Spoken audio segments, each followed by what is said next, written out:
E aí, pessoal, tudo bem com vocês?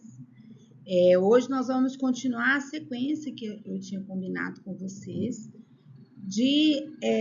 nós vamos falar detalhadamente sobre como cuidar com excelência de pacientes em cada grau de dependência, né? No último dia que a gente conversou, nós falamos sobre a classificação da vigilância sanitária, né, para casas de repouso. Ela classifica os idosos em D1, D2, D3.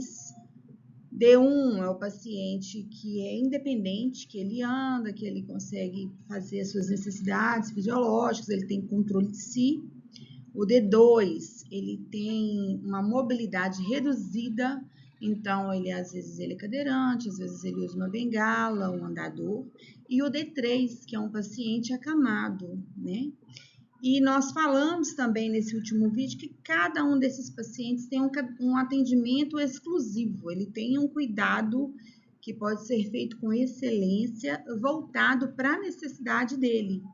E aí nós combinamos de fazer aí uma sequência de vídeos falando detalhadamente de cada um desses pacientes para a gente poder pensar melhor a respeito do cuidado, para a gente poder refletir melhor a respeito da excelência, a respeito do cuidado que a gente tem prestado para esses pacientes no nosso dia a dia. Se você chegou aqui agora e não me conhece, eu sou a Tati, eu sou professora do Preparatec e nós nos preocupamos em preparar cuidadores de idosos com excelência. Então, eu te convido a clicar no sininho, se inscrever no nosso canal. Nós temos aí trazido um conteúdo sempre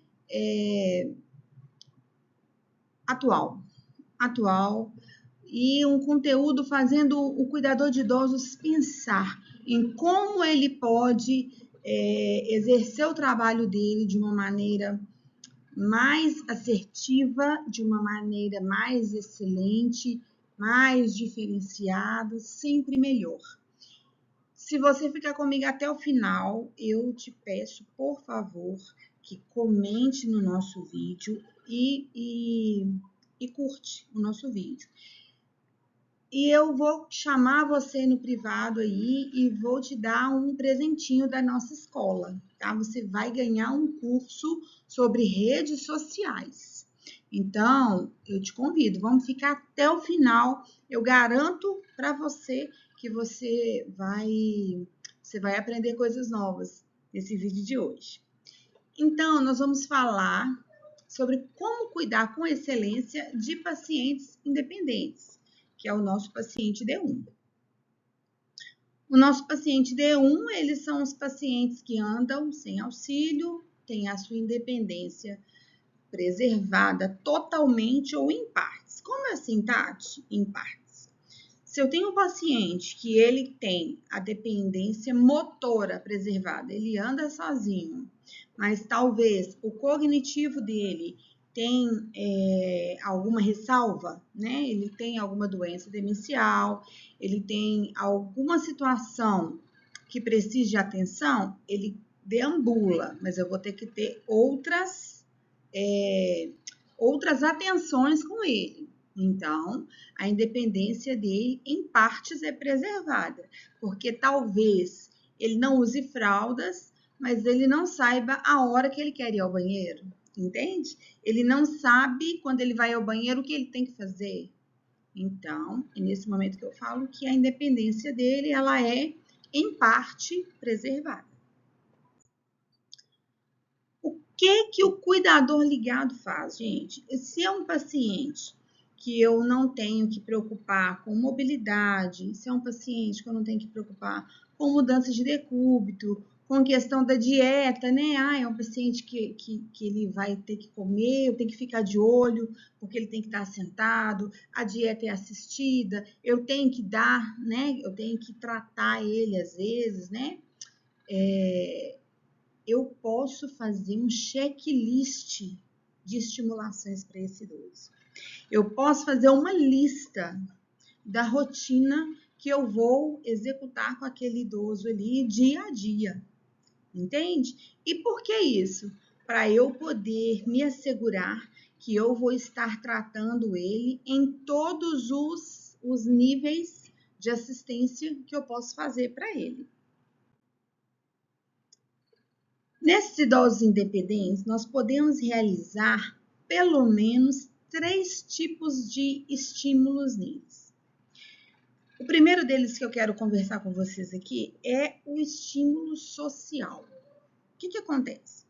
O idoso, ele quando vai chegando ali a terceira idade, ele tem ali uma propensão a uma depressão, porque na maioria das vezes os filhos, cada um foi cuidar da sua vida, né? Os netos não podem ficar ali todo o tempo ao redor, então ele tem ali o ninho vazio, ele tem ali uma solidão, né? E às vezes é só ele e o cuidador o dia todo. E o estímulo social é o quê? É eu estimular que esse idoso esteja entre pessoas. Então, se o meu idoso gosta de ir à igreja, se ele gosta de ir à missa, se ele gosta de ir ao centro, eu preciso estimular que ele faça aquilo que ele gosta e o que vai inserir ele na sociedade. Por quê? Porque isso traz pertencimento, né?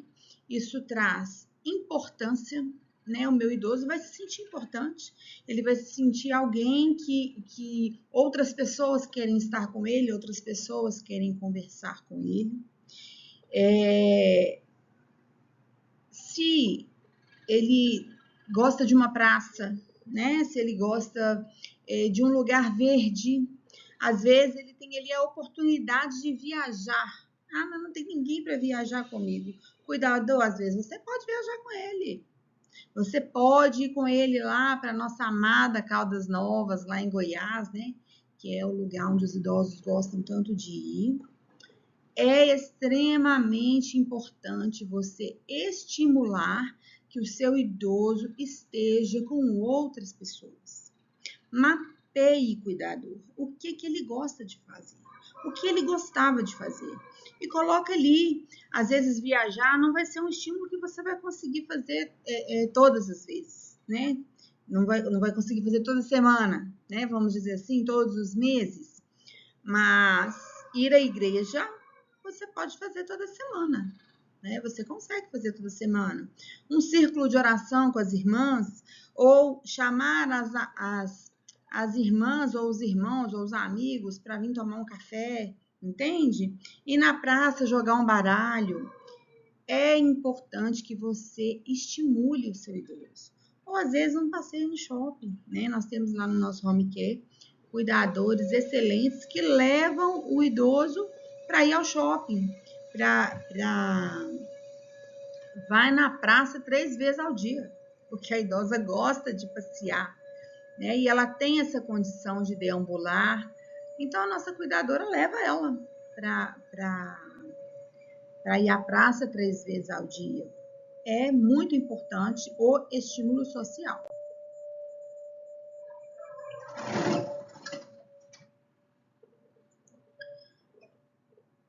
A interação social ajuda os idosos a se sentirem aceitos, libera endorfina, que é o hormônio da felicidade. Experimenta você, meu amigo, fica só em casa. Levanta, come, vai para o sofá. Depois você levanta, come de novo, toma banho e vai para a cama. Para você ver se você não vai deprimir.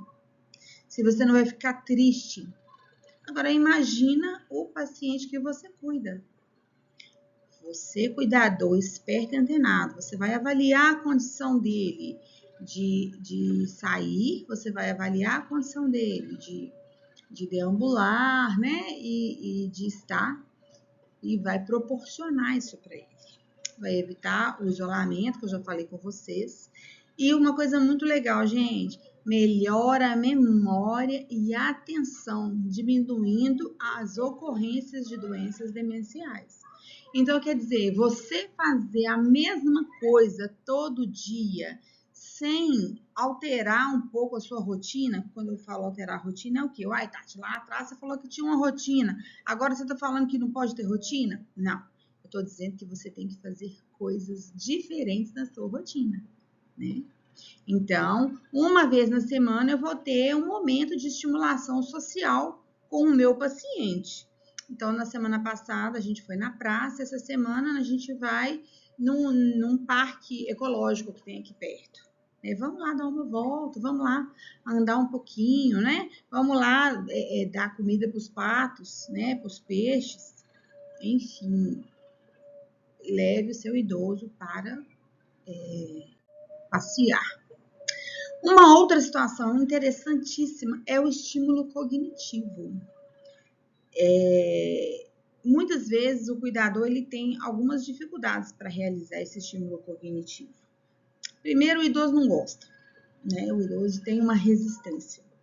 Então, cuidador, o nosso professor Bruno Fagundes, ele fala que o cuidador é um ser de capacidades especiais, porque ele faz de tudo, né? E ele consegue envolver o idoso de uma tal forma que quando assusta, ele está fazendo aquilo que ele não gosta.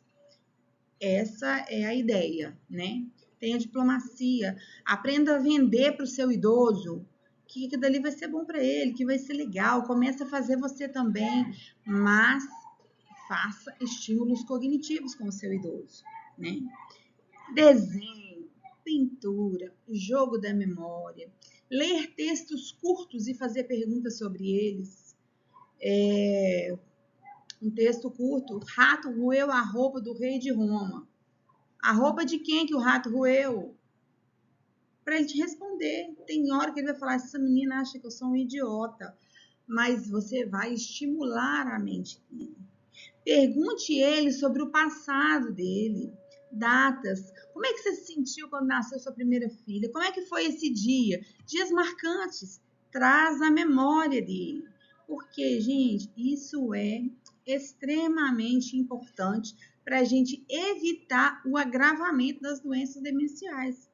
E muitas vezes, cuidado, você faz o estímulo cognitivo hoje, mas você quer um resultado imediato, né? Amanhã você já quer que ele esteja lembrando de tudo.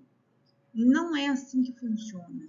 O estímulo é lento, o estímulo é todo dia, é dia a dia. Outra coisa, repetir a sequência de letras, palavras ou números e fazer ele repetir também. E isso, gente, não precisa ser assim, a hora do estímulo cognitivo. Vamos parar tudo para estimular. Você pode fazer isso enquanto você passeia com ele, entende? A questão de conversar, de puxar da memória, você entende? Cuidar de idosos pode ser uma tarefa muito prazerosa, muito prazerosa. E aí, eu vou ficar aqui na cognitiva um pouquinho, que aí eu vou falar sobre uma coisa.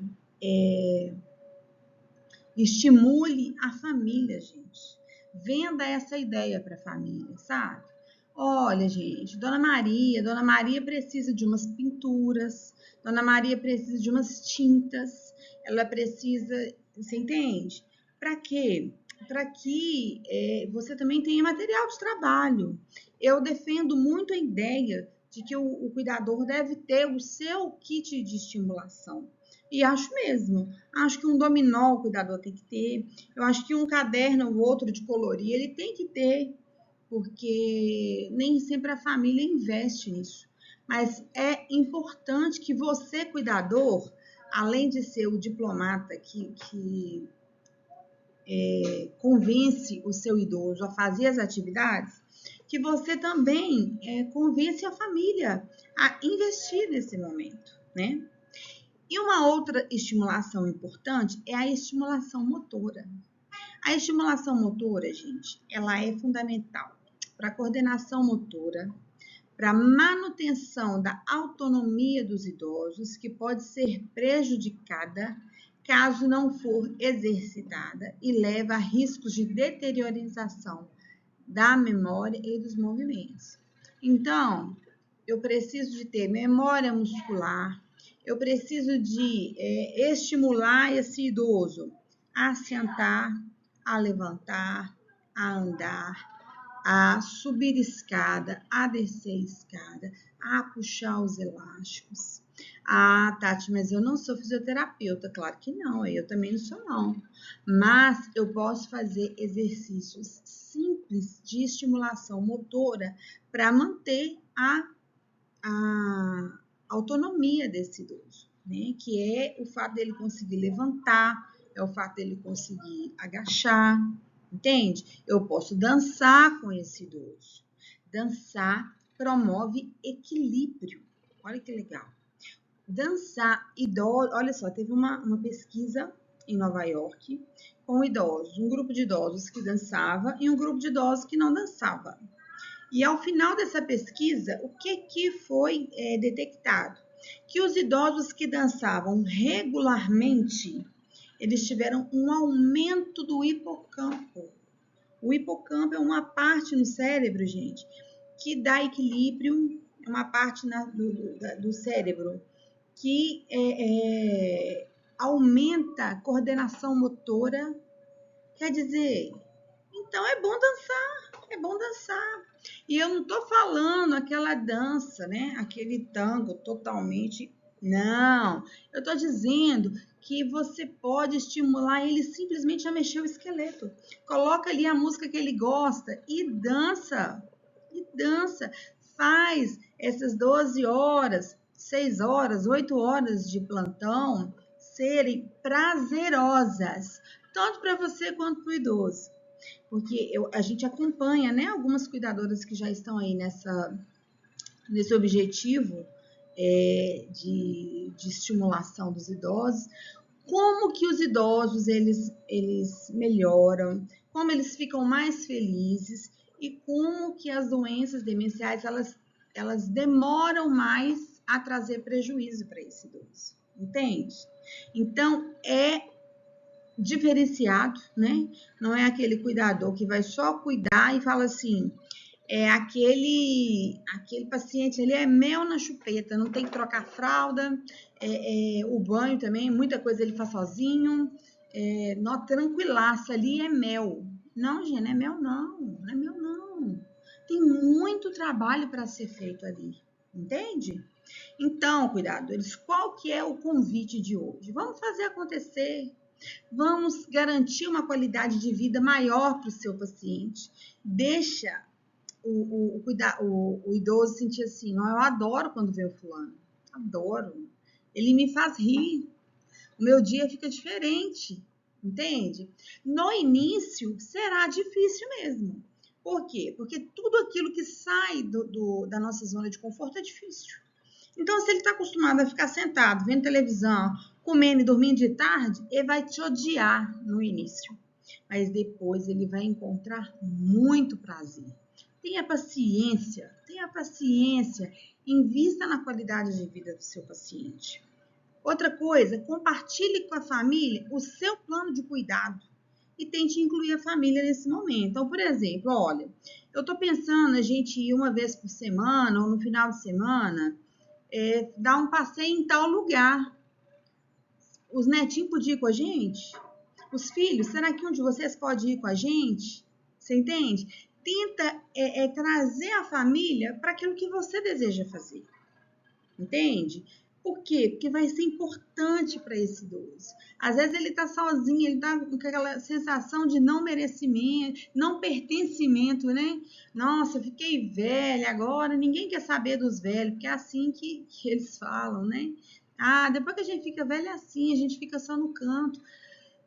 Compartilha isso com a família. Outra coisa, solicite que a família adquira materiais para auxiliar nesse cuidado do paciente. Mostre a eles que é um investimento no idoso. Cuidador, tem paciência. Às vezes a família, mas a família não compra nada. Você vendeu para eles a importância deles comprarem, a importância deles adquirirem esses materiais, do tanto que isso pode ser bom para o pai ou para a mãe deles, ou para o vovô. Solicite e venda essa ideia. Lembre-se, gente, saber argumentar com conhecimento é uma moeda poderosa. O cuidador que sabe conversar ele consegue os melhores plantões, porque ele sabe vender o trabalho dele. O cuidador que aborda a família com sabedoria, com inteligência, ele tem mais resultados. Então, eu convido vocês, vamos aí, quando você pegar um paciente filé, um paciente que deambula, um paciente independente, vamos fazer um plano de cuidado, fazer um checklist e oferecer, né, um cuidado de excelência, mudar, melhorar a qualidade de vida desse idoso, tá ok? Agradeço vocês que ficaram comigo até agora. Mais uma vez, se você ainda não inscreveu, clica no sininho, compartilha nos grupos de WhatsApp, compartilha essa informação, né? Compartilha esse conhecimento para que a gente possa cada vez aumentar mais e mais os cuidadores que trabalham com excelência. Agradeço a vocês, deixo um abraço e o agradecimento de vocês terem nos seguido até aqui, peço. Continua acompanhando os nossos conteúdos. Um grande abraço.